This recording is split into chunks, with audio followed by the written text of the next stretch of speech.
Ya, shalom Bapak Ibu Saudara sekalian, selamat pagi, selamat berkumpul kembali di rumah masing-masing. Pagi hari ini kita mau memulai ibadah kita. Sebelumnya kita mau satukan hati kita mau berdoa. Bapak, terima kasih Tuhan, terima kasih Yesus. Terima kasih untuk berkat kasih karunia-Mu ya Bapak. Kami bersyukur Tuhan, kami masih ada Tuhan sampai saat ini ya Bapak. Kami bersyukur Tuhan, kasih-Mu Tuhan yang Kau nyatakan Tuhan dalam kehidupan kami ya Bapak sampai pagi hari ini Tuhan. Terima kasih Tuhan, terima kasih Yesus. Sungguh kami bangga Tuhan memiliki Allah seperti Engkau ya Bapak. Maka biarlah Tuhan pada hari ini Tuhan, kami mau Tuhan bersahati ya Bapak, dimanapun kami berada Tuhan. Kami mau Tuhan memberikan yang terbaik Tuhan, memuji muliakan nama-Mu ya Bapak. Untuk hormat kemuliaan nama-Mu saja ya Bapak. Pimpin Tuhan ibadah kami ini Tuhan. Biar Tuhan layak Tuhan di hadapan Engkau ya Bapak. Kami siap Tuhan memulai ibadah kami. Di nama Yesus. Haleluya. Kita mau angkat satu pujian. Kita mau bersyukur bagi Tuhan. Kita mau naikkan syukur kita bagi Tuhan. Mari pujikan pujian. Ku bersyukur Bapak.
setiamu, buat kasih setiamu di dalam hidupku ku bersyukur,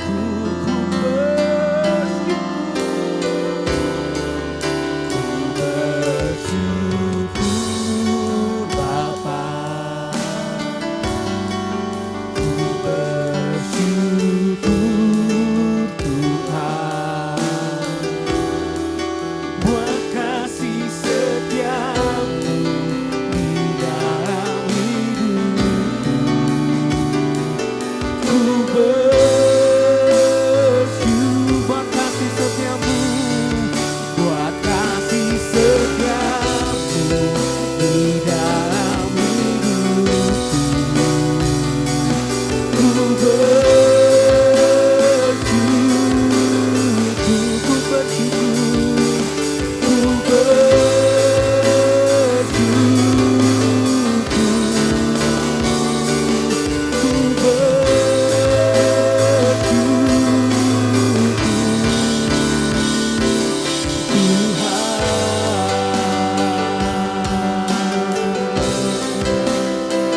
yang kami bersyukur Tuhan, kami bersyukur ya Bapa, buat kasih setiamu, buat pengorbananmu, buat kita, pertolonganmu Tuhan.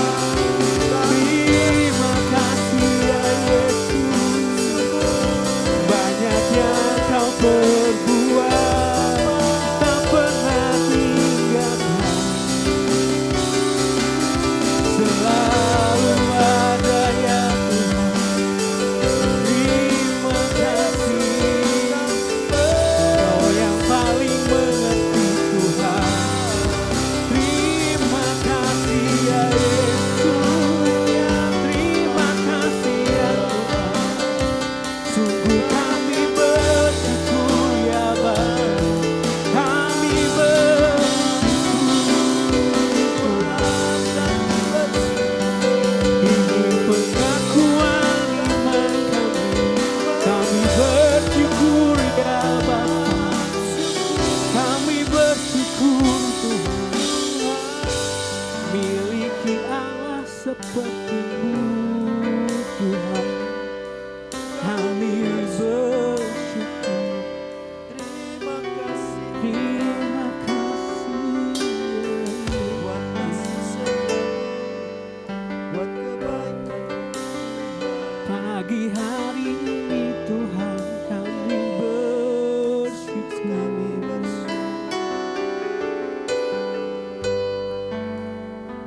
Biar benar ya Bapa, pujian ini Tuhan menggambarkan isi hati kami ya Bapa. Pujian ini Tuhan, benar-benar Tuhan, kami mau nyanyikan Tuhan dengan sepenuh hati kami ya Bapa. Bukti rasa syukur kami ya Bapa, karena Engkau Tuhan telah lahir ke dunia ini ya Bapa. Engkau mengajarkan kasih yang sesungguhnya Tuhan pada kami ya Bapa. Kami bersyukur Tuhan, kami mengenal kasih yang sejati dari Engkau ya Bapa. Terima kasih Tuhan. Kami tak kekurangan Tuhan kasih itu ya Bapa. Terima kasih Yesus. terima kasih Bila Tuhan, setiap kami Tuhan, saat pagi hari ini Tuhan, kami boleh Tuhan masuk dalam hadirat-Mu ya Bapa, memuji Engkau Tuhan, meninggikan Engkau ya Bapa. Bahwa kami Tuhan masuk dalam hadirat-Mu lebih lagi ya Bapa. Masuk dalam setiap pribadi lepas pribadi kami semua Tuhan. Haleluya. Terima kasih Yesus. Engkau baik Tuhan. Kami sungguh bersuka cita Tuhan, memiliki Allah seperti Engkau Yesus. Terima kasih Tuhan. terima kasih Kami mau siap melanjutkan Tuhan ibadah kami ini Tuhan. Di dalam nama Yesus. Haleluya. Amin. Ya, shalom Bapak Ibu Saudara sekalian. Pagi hari ini kita berkumpul, mungkin tidak tatap muka ya langsung di gereja, tapi kita tetap bersukacita, amin. Tidak mengurangi rasa sukacita kita, amin. Kita mau lanjutkan ibadah kita mau tetap bersukacita karena bulan ini bulan kelahiran Tuhan. Kita mau bersuka karena cerianya dari Tuhan. Kita mau pujikan kesukaan yang ceria.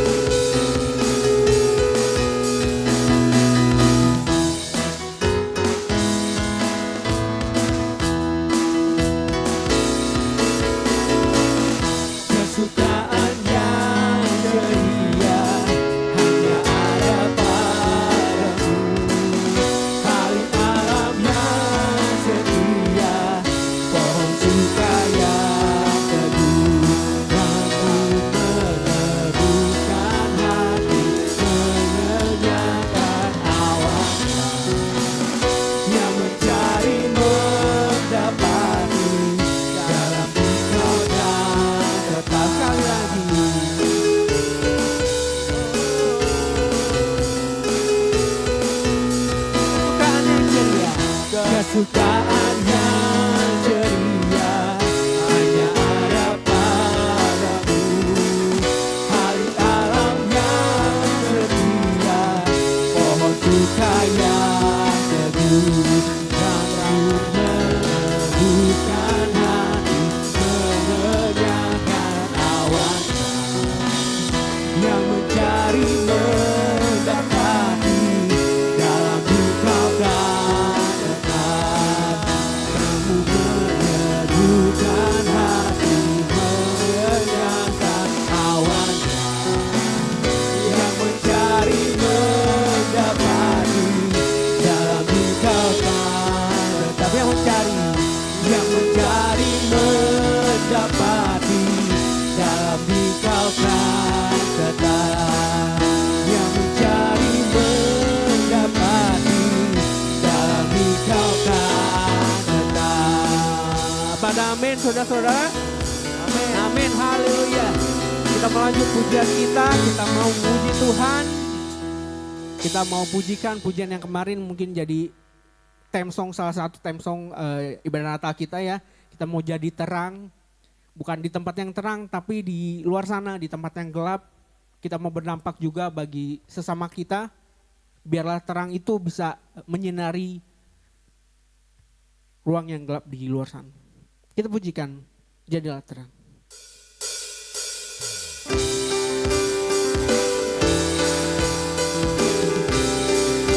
Haleluya.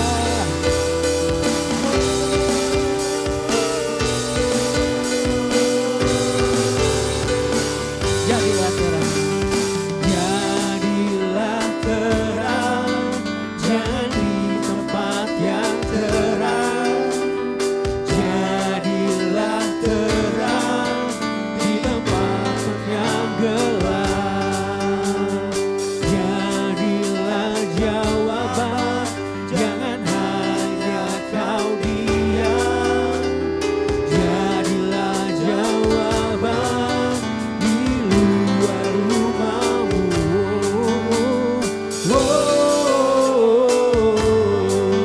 Jadilah jawaban. Jadilah terang.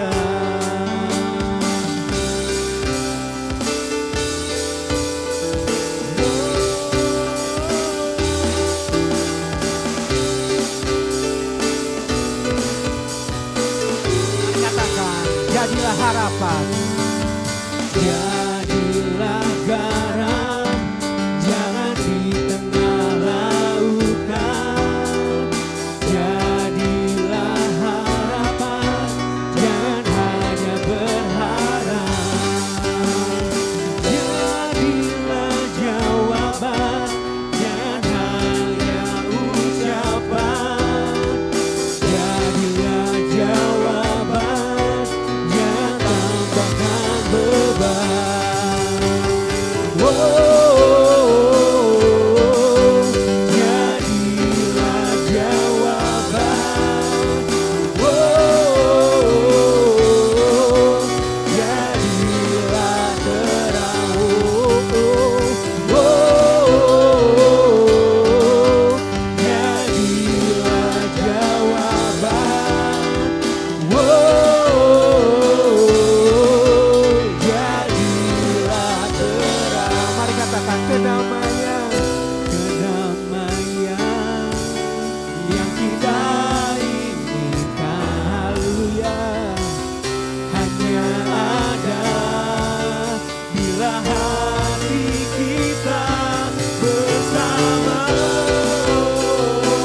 Bila kita setiap mengimani ya, pujian ini kita mau jadi terang, kita mau jadi garam di luar lingkungan kita, biar kasih Tuhan, firman Tuhan terdengar sampai ke ujung bumi sana. Amin. Haleluya. Kita mau mendengarkan firman Tuhan, kita masuk dalam hadiratnya, kita mau menyembah kembali Tuhan. Kita mau angkat satu pujian, berkat kemurahan.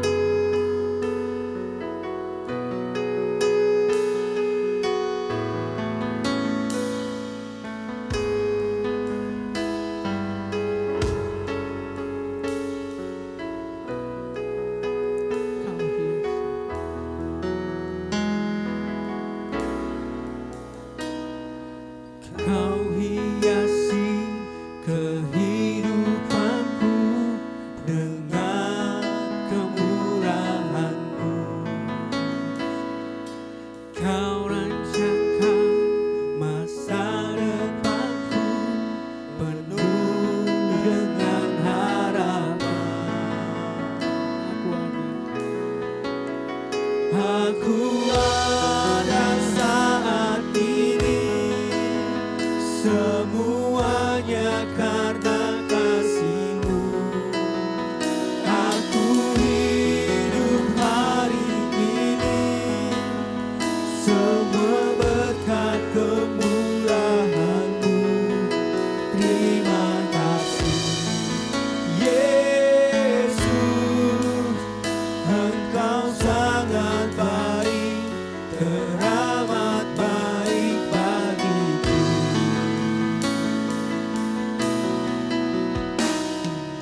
Kau hiasi kehidupanku dengan kemurahan-Mu. Kau rancangkan masa depanku penuh dengan harapan. Aku ada saat ini, semuanya karena kasih-Mu. Aku hidup hari ini, semua berkat kemurahan-Mu. Terima kasih Yesus, Engkau sangat baik, teramat baik. Aku ada saat ini, semuanya karena kasih-Mu. Aku hidup hari ini, semua berkat kemurahan-Mu. Terima kasih Yesus, Engkau sangat baik, teramat baik bagiku. Aku ada saat ini, semuanya karena kasih-Mu. Aku hidup hari ini, semua berkat kemurahan-Mu. Terima kasih Yesus, Engkau sangat baik, teramat baik bagiku. Yesus, Engkau sangat baik, teramat baik bagiku. Yesus, Engkau sangat baik, teramat baik bagiku.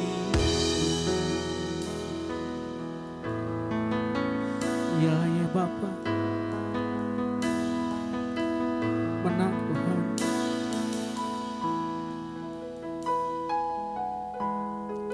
Kembali Tuhan, kami sungguh berterima kasih Tuhan. Sungguh berterima kasih ya Bapa, karena berkat kemurahan-Mu ya Bapa, kami boleh Tuhan ada sampai saat ini ya Bapa. Setiap kami Tuhan, anak-anak-Mu ya Bapa, boleh ada Tuhan, berdiri tegak ya Bapa. Itu semua karena kemuliaan-Mu ya Bapa, kemurahan-Mu Tuhan. Kami sungguh bersyukur Tuhan, terima kasih ya Yesus. Kebaikan-Mu Tuhan dalam hidup kami Tuhan. Terima kasih Tuhan, terima kasih ya Yesus.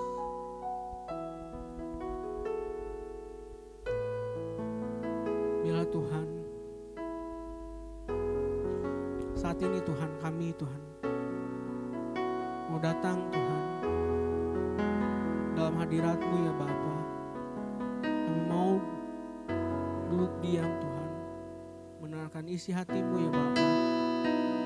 Bila ini juga Tuhan menjadi bentuk rasa syukur kami, rasa terima kasih kami Tuhan.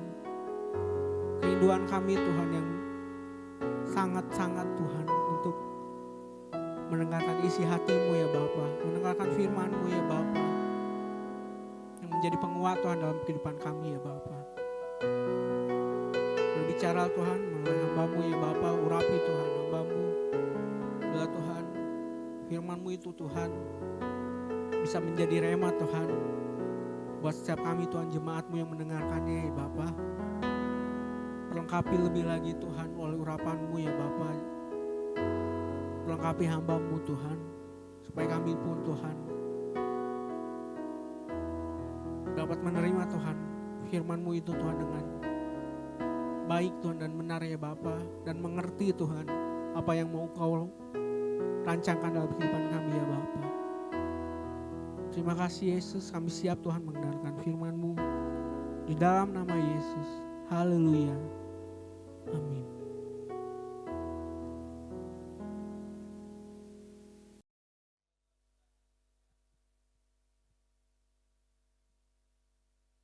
Shalom, selamat pagi Bapak Ibu Saudara terkasih dalam Tuhan. Ya, saya yakin dan percaya pagi hari ini kita bersuka cita dalam Tuhan. Amin. Sebelumnya saya mengucapkan selamat Natal buat seluruh jemaat Gereja Pantai Kosta di Indonesia Baranang Siang yang ada dimanapun berada. Biarlah sukacita, damai Natal melimpah dalam kehidupan kita bersama. Amin. Puji Tuhan. Ya, kita sudah merayakan Natal, tapi biarlah pada tanggal 24 Desember ini kita juga tetap, ya walaupun perayaan Natal sudah kita selesaikan, ya tapi firman Tuhan tetap harus kita dengarkan pada saat pagi hari ini. Puji Tuhan. Ya, sebelumnya saya mengucapkan terima kasih buat Bapak Gembala yang telah memberikan kesempatan kepada saya untuk kembali kita sama-sama belajar kebenaran firman Tuhan. Saya pun seperti Bapak Gembala minggu kemarin tidak terlepas dari ayat tema kita di tahun 2023 di dalam Lukas 1 ayatnya yang ke-45. Ya, karena ini masih tahun 2023. Ya, di penghujung tahun, ya minggu kedua terakhir, ya tanggal 24, terakhir tanggal 31. Biarlah kita juga mau tetap pegang teguh ya tema pokok kita yang terdapat di dalam Lukas 1 ayat 45. Ya, saya akan membacakan ayat ini terlebih dahulu mengingatkan kita kembali bagaimana ini yang menjadi iman kita sepanjang tahun 2023. Puji Tuhan, demikian bunyi firman Tuhan. Lukas pasal yang pertama ayat 45. Dan berbahagialah ia yang telah percaya, sebab apa yang dikatakan kepadanya dari Tuhan akan terlaksana. Amin. Sekali lagi, ya, mari kita nikmati, kita resapi, kita benar-benar renungkan firman Tuhan ini. Lukas 1 ayat 45, kembali kita baca sama-sama sekali lagi. Dan berbahagialah ia yang telah percaya, sebab apa yang dikatakan kepadanya dari Tuhan akan terlaksana. Amin. Puji Tuhan. Ya, kalau kita baca satu ayat ini, tentunya ada sesuatu yang kalau boleh dikatakan sesuatu yang menyenangkan, ya, sesuatu yang ya dari kata awalnya saja sudah berbahagia ya. Dan berbahagia tentu ini akan membuat kita semakin semangat menjadi anak Tuhan. Apalagi di bagian terakhir dikatakan apa yang dikatakan kepadanya dari Tuhan akan terlaksana. Wah, tentunya ini akan membuat semakin dan semakin kita semangat ikut Tuhan. Tapi Bapak Ibu Saudara sekalian yang dikasihi Tuhan pagi hari ini, Bapak Ibu Saudara sekalian tahu tidak bagaimana proses sampai ayat ini ditulis oleh seorang dokter yang bernama Lukas. Tahu apa tidak bagaimana sehingga Elizabeth ini mengatakan demikian. Ternyata ada proses yang sangat menyakitkan sebelumnya. Proses yang sangat mungkin tidak mengenakan hati Elizabeth. Berbicara tentang Natal, berbicara tentang Natal atau kelahiran Tuhan Yesus Kristus itu sangat berhubungan erat dengan yang namanya keluarga. Sangat berhubungan erat dengan yang namanya persekutuan. Sangat berhubungan erat dengan yang namanya keluarga tadi saya katakan. Dan sepanjang tahun ini, kalau boleh kita kembali mengingat hari-hari yang sudah kita lalui, ibadah-ibadah yang kita lalui, melalui khotbah hamba-hamba Tuhan, melalui khotbah Bapak Gembala, sering kita mendengar tentang keluarga. Dan ayat ini dalam Lukas 1 ayat 45 ini dimulai dari keluarga juga. Kalau kita baca dalam perikop sebelumnya sebelum perikop pada ayat 39 sampai 45, di situ juga ada satu pemberitahuan tentang kelahiran Yesus Kristus. Kalau kita lihat bagaimana ada satu pengalaman yang kurang lebih mirip. Hanya beda prosesnya saja yang terjadi. Tetapi kalau kita mau mengimani ayat emas kita, tema pokok gereja kita, GPD Baranang Siang dalam Lukas 1 ayat 45. Kalau kita mau menerima berkatnya, tentu kita juga mau menikmati setiap proses yang Tuhan kerjakan dalam kehidupan kita. Amin. Kalau kita lihat bagaimana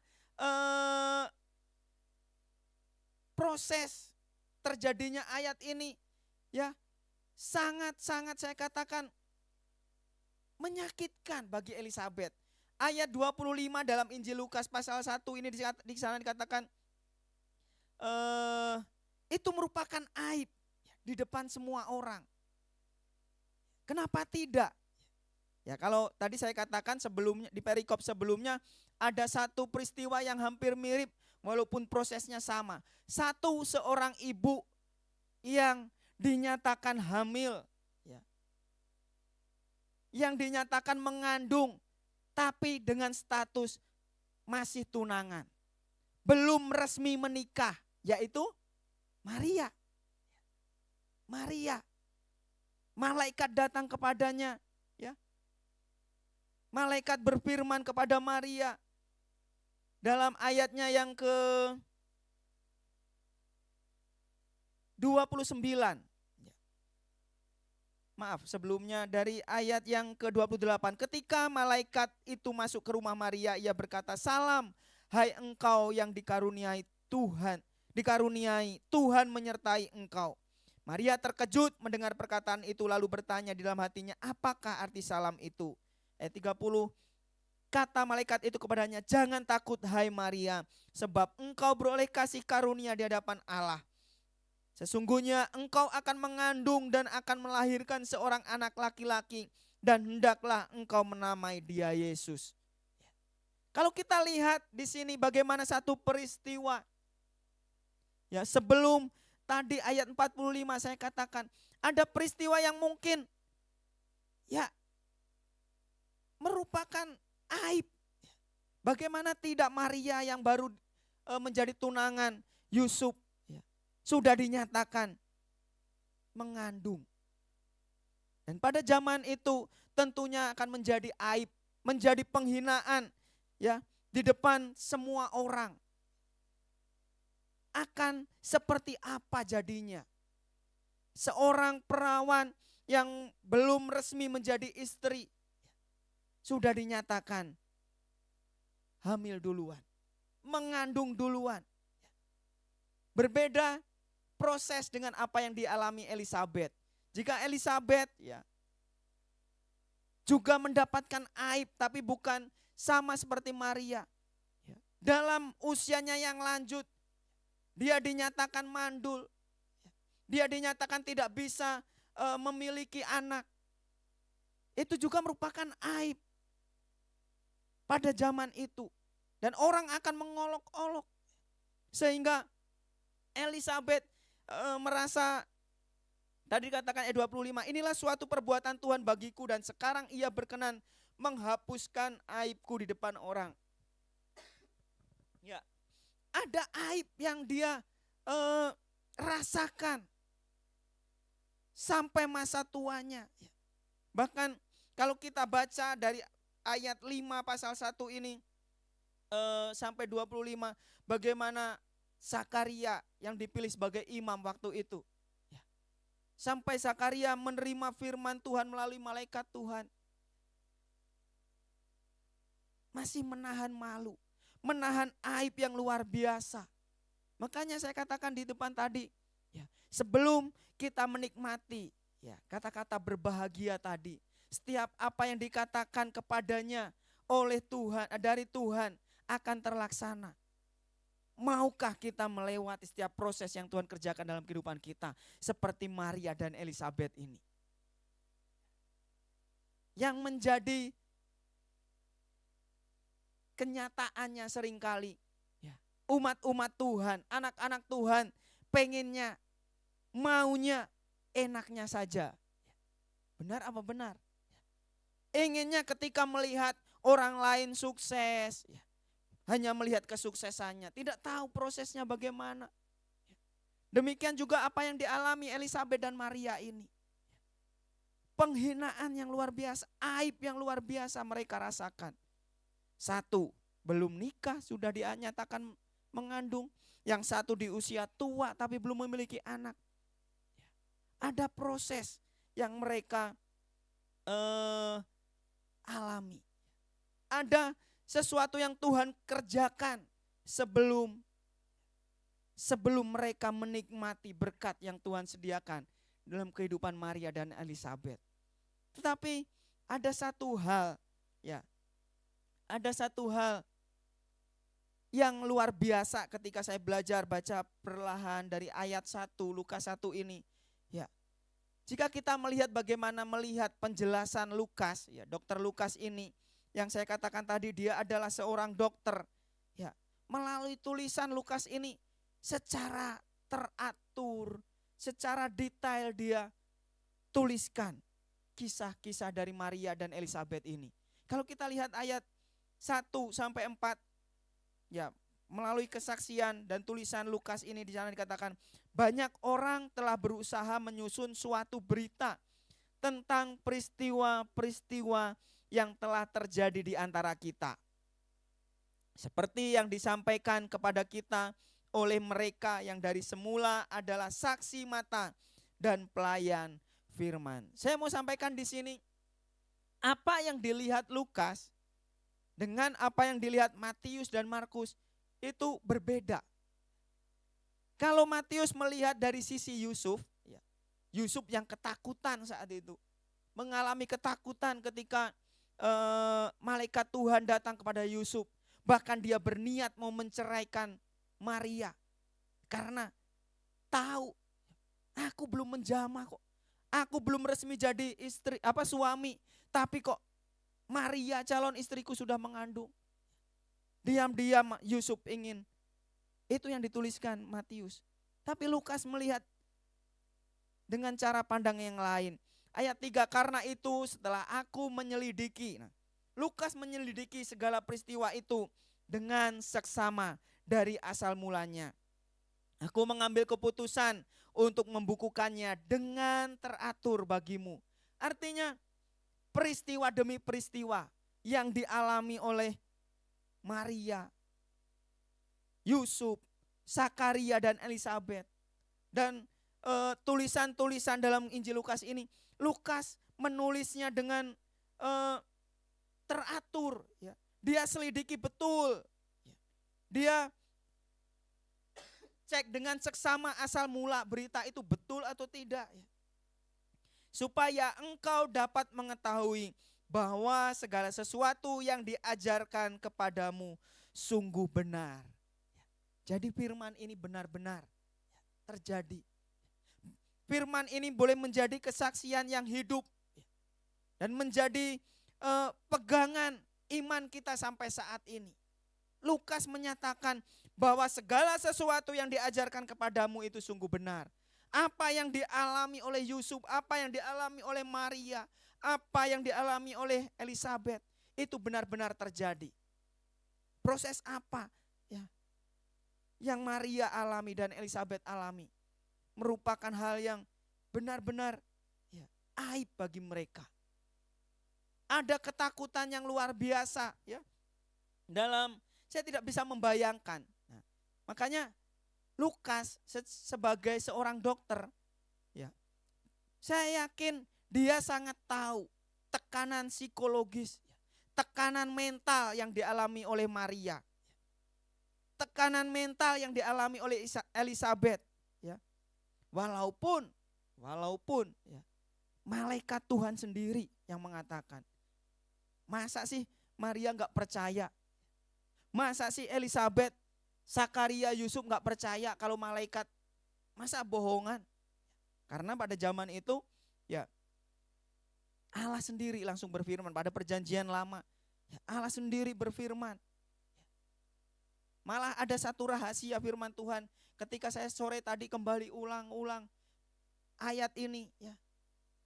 Saya baca lagi ayat ini. Saya cek ada sesuatu yang Tuhan taruh, ada kebenaran yang saya baru ketahui setelah saya membaca dengan seksama dalam Injil Lukas ini. Apa nanti kita akan dapat pelajaran di situ. Nah, oleh sebab itu, ya, kalau kita lihat ada pelajaran yang kita dapat pada pagi hari ini. Ya, sekalipun tekanan psikologis, tekanan mental yang dialami Maria, ya, terjadi dalam kehidupannya. Tapi kita bisa melihat bagaimana proses ayat Lukas 1:45 tadi terjadi. Ketika Maria mendapatkan firman Tuhan ini, mendapatkan berita sukacita, kabar baik bagaimana ketika dia mengandung, ya, benih dari Roh Kudus. Bahkan, nah ini yang kebenaran yang saya dapatkan.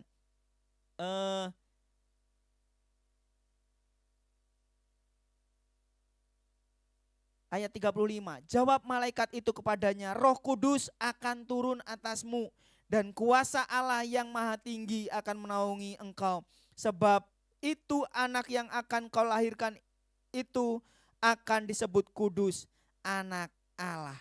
Apa yang saya dapatkan?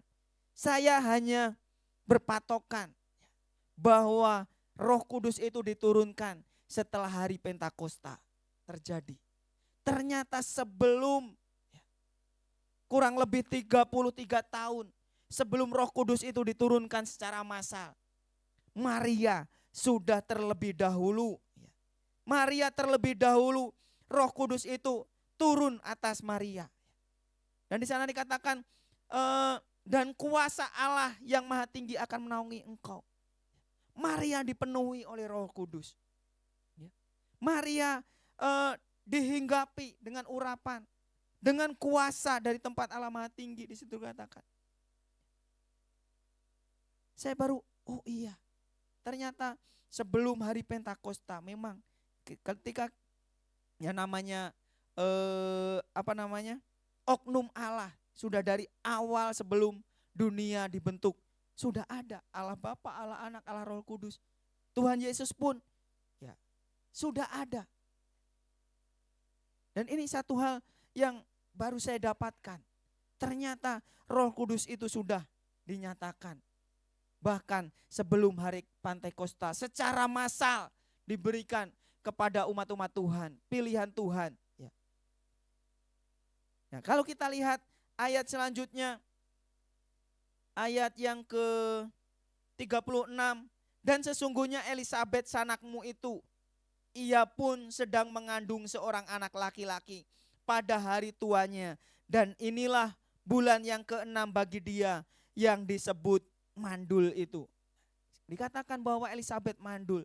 Dan Roh Kudus memberikan satu singkapan, ya, sesuatu yang luar biasa. Dulu belum ada HP, ya. Dulu belum ada yang namanya telepon. Malaikat Tuhan langsung mengatakan. Padahal ya kalau boleh saya pelajari, tempat Maria dengan Elisabet itu jaraknya bukan main. 187 km kurang lebih dari Nazaret ke Yudea. Maria ada di Nazaret, Elisabet ada di Yudea. Jaraknya kurang lebih 187 km. Itu seperti kalau yang sering naik jalan tol, lewat jalan tol kan, jalan tol itu ada kilometeran, ya, kilometer sekian, tempatnya di sini, kilometer sekian. Nah di Indonesia 0 kilometernya itu kalau nggak salah di Jakarta Selatan, di Cawang kalau nggak salah, 0 kilometernya kalau tidak salah. Dan Cileunyi di Bandung, ya, itu kurang lebih 153 kilo dari Jakarta ke Cileunyi. Jaraknya itu 150. Kalau 187 itu kurang lebih ke Garut atau ke Sumedang kota. Mungkin kurang lebih 30-an kilo. Nah, kalau ditambahkan berarti 180 kiloan kurang lebih. Itu jarak yang ditempuh nantinya oleh Maria datang kepada Elisabet. Padahal dalam keadaan mengandung, ya. Dan Roh Kudus katakan, Elisabet sanakmu itu sedang mengandung. Maria nggak bisa ngechat ke Elisabet karena belum zaman HP. Belum ada sarana telekomunikasi yang memadai waktu itu. Ya. Belum ada. Tapi Roh Kudus, malaikat Tuhan menyatakan sendiri kepada Maria. Kenapa? Karena Maria sudah dipenuhkan oleh Roh Kudus. Sehingga ada sesuatu yang dimana tempat Elisabet jauh berada itu bisa dinyatakan oleh Tuhan. Dikatakan bahwa Elisabet sanakmu itu telah mengandung, ya, dan memasuki bulan yang ke-6. Walaupun tadi dikatakan mandul, aib yang dirasakan tadi, ya. Ayat 7, sebab bagi Allah tidak ada yang mustahil. Kata Maria, sesungguhnya aku ini hamba Tuhan, jadilah padaku menurut perkataanmu itu. Lalu malaikat itu meninggalkan dia. Dan baru proses selanjutnya, ya. Ada pelajaran yang kita dapat dari Maria dan Elisabet ini. Yang pertama, di tengah-tengah aib yang dia rasakan, Maria tidak datang ke sembarang orang untuk menceritakan aibnya. Mungkin orang akan berpandangan lain. Mungkin orang akan melihat dari cara pandang yang berbeda. Padahal jelas-jelas Maria mendengar perkataan malaikat Tuhan. Firman Tuhan bahwa dia mengandung benih dari Roh Kudus. Tapi orang dunia melihat. Ketika hal itu terjadi, masa sih? Namanya anak muda, namanya orang yang lagi kasmaran. Ya, siapa tahu Yusuf diam-diam. Bisa saja orang. Makanya sebagai keluarga Tuhan, kemarin minggu sudah disinggung oleh Bapak Gembala. Hati-hati jika di dalam keluarga kita ada rahasia. Tidak semuanya kita harus buka sehingga orang lain tahu. Ada sesuatu yang memang kita harus simpan itu. Dan kita hanya bisa mengatakan kepada Tuhan. Kita buka semua pada Tuhan. Orang bisa bilang, tenang saja, rahasiamu aku nggak akan bocorkan. Ya namanya ember bisa bocor. Ya, nggak akan diceritakan. Sok ceritain semua aja. 1 hari aman, 2 hari. Dari orang lain dengar, loh dari mana ceritanya? Padahal selama ini aku cerita pada si A. Kok dengar cerita, balik lagi dengar dari B, dari C. Ternyata sudah nyebar luas. Hati-hati. Makanya pesan Natal itu kuat hubungannya dengan keluarga. Kalau Maria cerita kemana-mana, wah pasti ya, tambah berabe jadinya. Tambah jadi aib, tambah menjadi sesuatu yang buruk bagi kehidupan mentalnya, bagi psikologisnya. Pasti. Tetapi sekalipun jauh jarak Maria dengan Elizabeth, dia datang kepada Elizabeth. Dia datang kepada Elizabeth 187 kilo, bukan main-main. Zaman dulu juga belum ada GPS. Belum ada peta, gambaran pasti. Oh, Elizabeth tempatnya di sana. Mungkin dia bertanya-tanya, daerah Yudea ini di mana? Tempat ini di mana? Dari omongan-omongan itu. Makanya saya katakan, seringkali kita ini pengen enaknya jadi anak Tuhan. Berbahagia. Apa yang dikatakan kepadanya dari Tuhan akan terlaksana. Amin, puji Tuhan. Prosesnya kita tidak tahu. Kalau kita mengikuti proses demi proses yang Maria dan Elizabeth ikuti, ada pelajaran yang katakan tadi. Pelajaran yang pertama, datang kepada orang yang tepat untuk kita bisa mengatakan apa yang menjadi isi hati kita, kepahitan yang kita alami. Dan hanya ada satu tempat yang tepat. Ada satu tempat yang tepat untuk kita bisa curhat, untuk kita bisa menyampaikan keluh kesah kita. Yaitu hanya datang kepada Tuhan. Maria, dia tidak mengumbar aibnya. Yusuf pun demikian, malah Yusuf ketakutan. Dia sembunyikan sedemikian rupa. Pun demikian. Hal yang kedua yang dapat kita pelajari. Mari tetap kita minta dipenuhkan dengan Roh Kudus. Seperti Maria, ketika dia dipenuhkan oleh Roh Kudus, malaikat Tuhan katakan, sanak saudaramu yang bernama Elizabeth, dia juga mengandung di usia yang ke-6 bulan. Makanya Maria langsung datang ke Elizabeth. Karena apa? Karena petunjuk Roh Kudus, petunjuk malaikat Tuhan. Ketika kita dipenuhkan oleh Roh Kudus, maka Tuhan akan menyingkapkan segala sesuatu yang tidak kita pahami. Saya katakan tadi, jaraknya bukan jarak yang dekat, 187 kilo. Maka ketika kita datang kepada tempat yang tepat, ketika kita dipenuhkan dengan Roh Kudus, baru jawaban apa yang menjadi pergumulan kita, jawaban yang menjadi setiap masalah kita. Ayat 45, baru kita akan berbahagia. Berbahagialah ia yang telah percaya, sebab apa yang dikatakan kepadanya dari Tuhan akan terlaksana. Kata berbahagia di sini, ini bukan karena Maria dan Elizabeth mengalami mujizat Tuhan yang luar biasa, bukan. Arti kata bahagia di sini ya dari kata Yunaninya berkata makarios.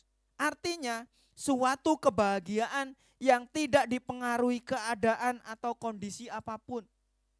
Berarti Maria dan Elizabeth ya, saat itu dia bahagia, tapi bukan karena dipengaruhi bahwa dia mengalami mujizat Tuhan bisa mengandung. Bukan. Karena dari asal katanya, dari dalam bahasa Yunaninya disebutkan makarios. Sedangkan makarios itu sendiri suatu kebahagiaan yang tidak dipengaruhi keadaan atau kondisi apapun. Lebih tepatnya kebahagiaan atau berkat yang Tuhan berikan adalah berkat yang berasal dari karakter yang sudah dewasa.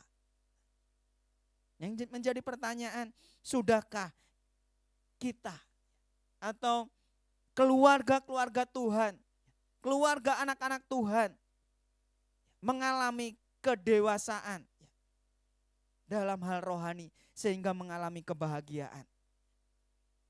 Makanya dari Lukas 1 ini pun kita bisa mempelajari dari proses yang dialami oleh Maria. Dia mendapatkan jawaban. Dia mendapatkan kekuatan. Sama-sama dipenuhkan oleh Roh Kudus. Elizabeth juga nggak tahu bahwa Maria ini mengandung. Tetapi apa yang dikatakan ayat 41.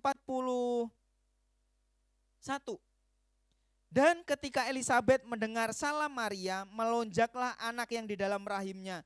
Dan Elizabeth pun penuh dengan Roh Kudus. Penuh dengan Roh Kudus. Ya. Lalu berseru dengan suara nyaring, diberkatilah engkau di antara semua perempuan dan diberkatilah buah rahimmu. Siapakah aku ini sampai ibu Tuhanku datang mengunjungi aku? Ini pentingnya Roh Kudus dalam kehidupan kita. Elizabeth, saya yakin Maria belum menceritakan bahwa dia mengandung. Dia baru menyampaikan salam, tiba-tiba rahim melonjaklah anak yang di dalam rahim Elizabeth.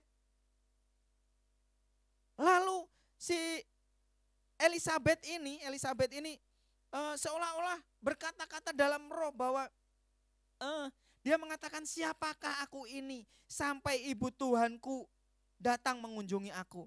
Seolah-olah Roh Kudus berkata kepada Elizabeth. Seolah-olah Elizabeth sudah tahu bahwa Maria itu mengandung. Ini pentingnya saya katakan, setiap keluarga anak-anak Tuhan harus dipenuhkan dengan Roh Kudus. Karena kita dapat menyingkapkan segala sesuatu yang kita tidak kita pahami.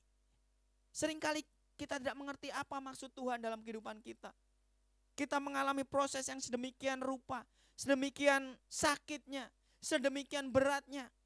Tetapi ketika Roh Kudus mengurapi setiap kehidupan keluarga-keluarga anak Tuhan.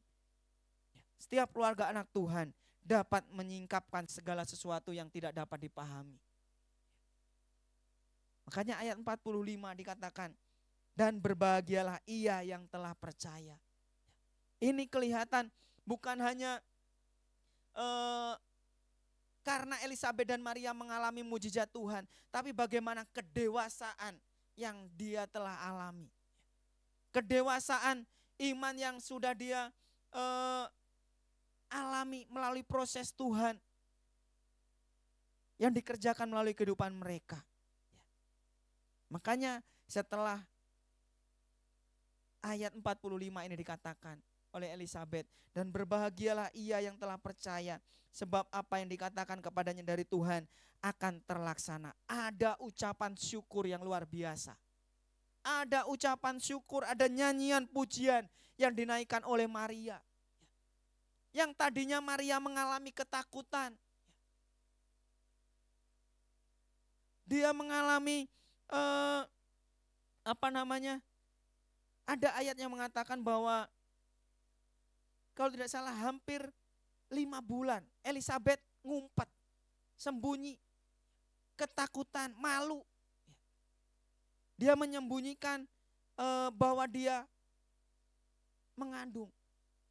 Tetapi setelah dipenuhkan dengan Roh Kudus, setelah mengalami pengurapannya dari Roh Kudus, bagaimana ada sukacita, ada ucapan syukur yang luar biasa. Maria menaikkan nyanyian pujian. Ada pengagungan kepada Tuhan. Ayat 46 Lukas 1 dikata di sana. Lalu kata Maria, jiwaku memuliakan Tuhan dan hatiku bergembira karena Allah juru selamatku. Sebab ia telah memperhatikan kerendahan hambanya. Sesungguhnya mulai dari sekarang segala keturunan akan menyebut aku berbahagia sampai selanjutnya. Bukan hanya nyanyian pujian Maria. Sakaria pun ketika anaknya lahir, ketika malaikat Tuhan berbicara bahwa Elisabet istrinya akan mengandung, Sakaria menjadi bisu sampai anaknya lahir. Tuhan baru bukakan kembali lidahnya sehingga ia dapat berkata-kata kembali. Bagaimana ada nyanyian pujian, ucapan syukur ketika setiap proses itu kita alami dengan dewasa. Tapi seringkali kita tidak dapat menangkap setiap proses Tuhan itu dengan dewasa. Mari keluarga-keluarga Tuhan, anak-anak Tuhan yang ada saat pagi hari ini, mari kita menikmati setiap proses yang Tuhan kerjakan dalam kehidupan kita dengan dewasa. Karena kebahagiaan dan berkat Tuhan yang Tuhan berikan itu hanya bisa kita tangkap ketika kita sudah mengalami kedewasaan rohani yang luar biasa. Kalau Maria dan Elisabet kalah dengan apa yang dia hadapi, saya yakin dan percaya proses itu tidak akan pernah terjadi. Hal berbahagia itu tidak akan pernah terjadi. Saya akan menutup firman Tuhan pagi hari ini dengan sebuah survei. Dari sebuah survei yang baru saya dengar. Baru beberapa hari yang lalu saya dengar dari seorang hamba Tuhan ketika menyampaikan firman Tuhan. Survei yang pertama begini, ada dua survei.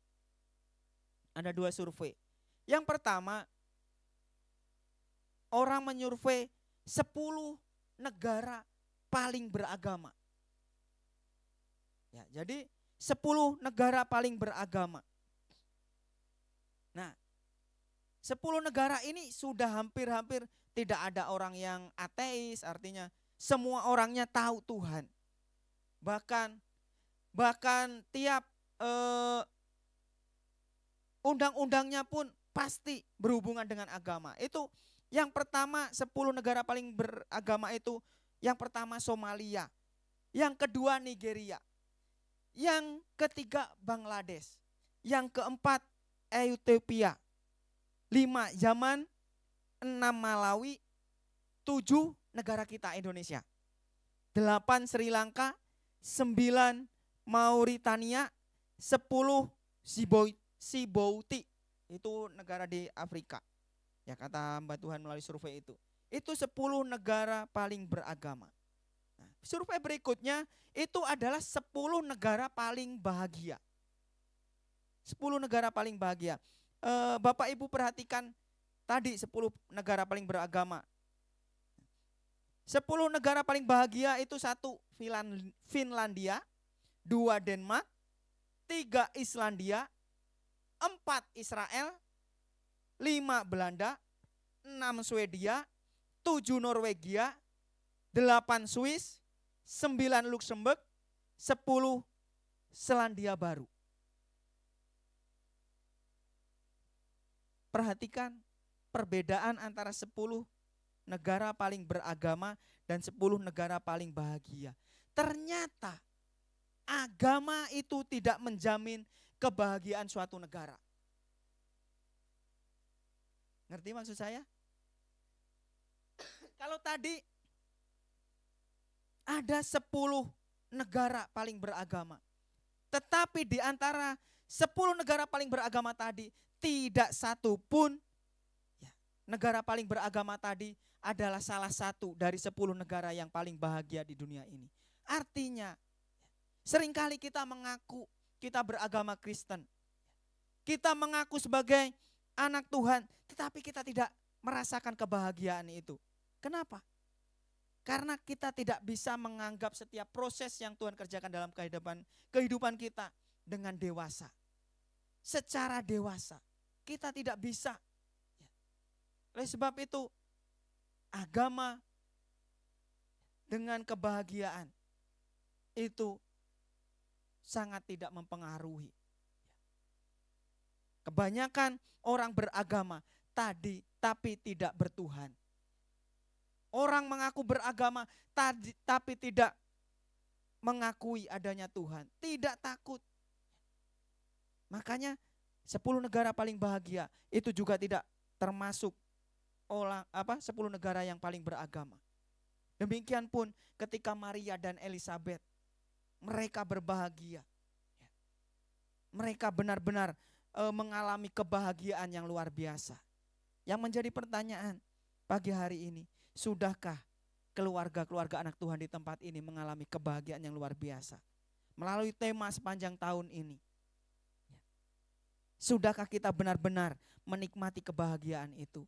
Apakah hanya sekedar ayat emas? Apakah hanya tema saja ini dalam kehidupan kita? Jangan sampai ini menjadi ayat yang lewat begitu saja tanpa kita mengalami kebahagiaan sesungguhnya. Karena kita tidak menanggapi secara dewasa prosesnya Tuhan. Minta Roh Kudus untuk menyingkapkan segala sesuatu yang tidak kita pahami. Maka di situ kita akan mengalami kedewasaan rohani. Puji Tuhan, biarlah firman Tuhan pagi hari ini boleh semakin memantapkan iman kita. Menatap tahun depan, tahun baru 2024 ini. Saya yakin dan percaya Tuhan terus menyertai kehidupan kita. Tuhan terus memberikan kekuatan kepada hidup kita untuk kita terus dapat mengiring Tuhan. Puji Tuhan, demikian firman Tuhan yang dapat saya sampaikan. Kiranya Tuhan memberkati, selamat menikmati liburan Natal, selamat menikmati waktu bersama-sama dengan keluarga di hari-hari terakhir di tahun 2023 ini. Tuhan Yesus memberkati. Waktu selanjutnya saya kembalikan kepada Bapak Gembala.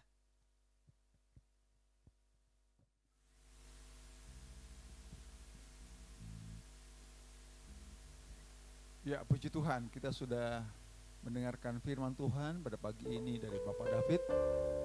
Tadi dikatakan survei membuktikan 10 yang beragama, tetapi tidak ada satupun yang berbahagia. Kalau saya melihat bahwa agama menjadi liturgi, hanya tata cara yang dilakukan, intinya, hatinya, karakternya tidak dijaga.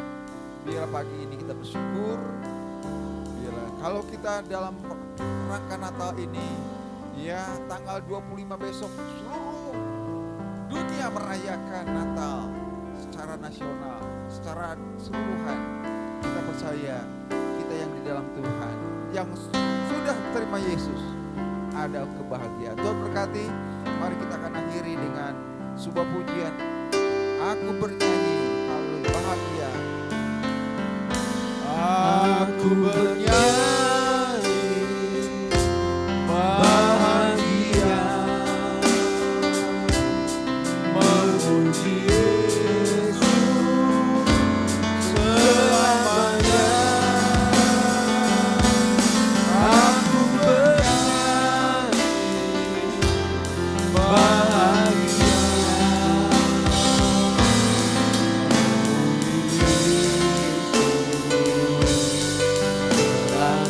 Aku bernyanyi bahagia.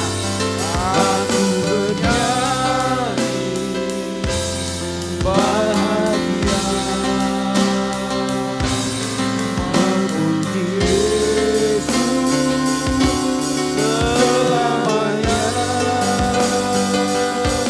Aku bernyanyi bahagia,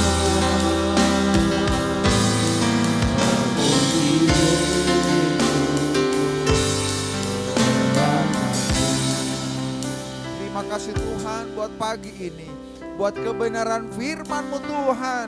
Biarlah kami sebagai anak-anak Tuhan percaya ketika kami melakukan firman Tuhan. Mungkin ada proses yang harus kami alami. Kami harus ada proses yang harus kami terima Tuhan. Kami percaya pada akhirnya kami akan berbahagia. Terima kasih Tuhan buat hamba-Mu yang sudah melakukan firman Tuhan pada pagi ini. Terima kasih buat jemaat Tuhan yang sudah mengikuti secara online di tempat mereka masing-masing.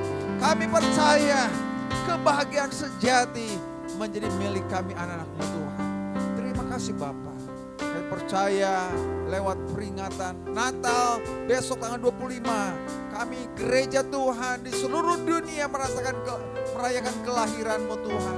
Biarlah kebahagiaan yang sejati bukan karena makanan yang banyak, bukan karena kemewahan yang kami miliki, tapi karena kami memiliki Yesus yang sudah berfirman bagi kami.